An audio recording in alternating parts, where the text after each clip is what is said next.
This is just a sample of the audiobook. To get the complete audiobook, access the link posted in the first comment. University Press Audiobooks presents Bound Away, Virginia and the Westward Movement, written by David Hackett Fischer and James C. Kelly, narrated by Bruce Miles. Based on the book published by University of Virginia Press. Transfers to devices are permitted.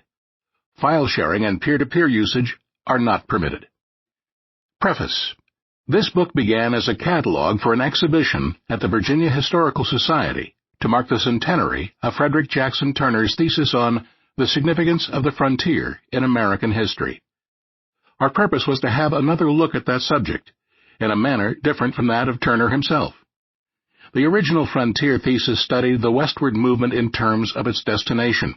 We decided to approach it in terms of its origins. The title of the exhibition came from an old folk song called Shenandoah. Many listeners will remember its chorus, "Away, I'm bound away." Those words, which travelers sang as they crossed the western rivers, summarize several themes that we have found in their experience. Themes in some ways opposite to those of Frederick Jackson Turner himself. Turner's frontier thesis was about the transformation of ideas and institutions at the edge of settlement. Our story is about continuity in the midst of change and the power of cultural persistence in the westward movement.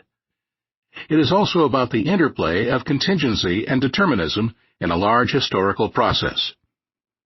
Unlike Turner, whose idea of a frontier developed in his native Wisconsin, our story is about a southern migration in which some people moved freely to the west and others traveled in chains. In all of these ways, we believe that Americans who moved west to the frontier were truly bound away. For us, those two words capture the complexity of their historical condition more accurately than did the frontier thesis itself. Historians differ from one another not merely in their answers, but more profoundly in their organizing questions. The genius of the Turner thesis was its success in spawning so many questions and so many different meanings of the word frontier. In historical usage, Turner's frontier has referred variously to a specific place, a particular process, a zone of interaction, a cultural myth, and a general historical problem. During the early 20th century, most writings on the subject were about the frontier as a place, the American West. The Turner thesis was used to frame the descriptive history of a distinctive region.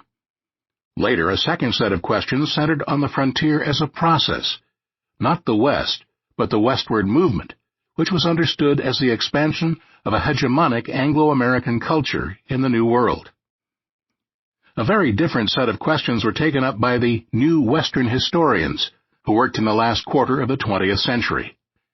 Some of them rejected the centrality of Anglo-American culture in the United States and tried to reconstruct the idea of the frontier as a zone of interaction between different cultural groups.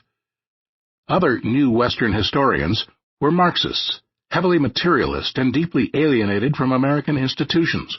For them, the idea of a frontier appeared to be a form of false consciousness, far removed from the reality of Western history. Turner's frontier became for them a cultural myth which shaped the self-identity of a corrupt capitalist culture. We wish to offer neither a critique of their work nor an apology for our own. Suffice to say that we see things differently. We believe that Turner's frontier was not primarily a myth, but something that actually happened in the world.